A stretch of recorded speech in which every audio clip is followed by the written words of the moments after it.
sedicioso y alborotador de los pueblos, y habiendo examinado yo frente a vosotros, me hallo inocente de cuanto me acusáis. Y lo mismo sientenores, pues ya le veis que no quiero condenarle, porque no hallo malicia en él.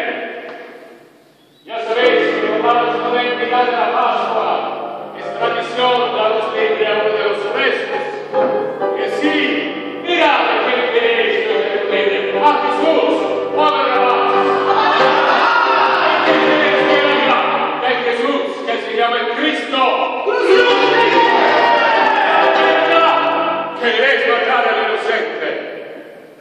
Pues no ha de ser como pensáis. Pues por satisfacer vuestro rancor, yo lo mandaré castigar y luego lo daré por libre. ¡No!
Yeah.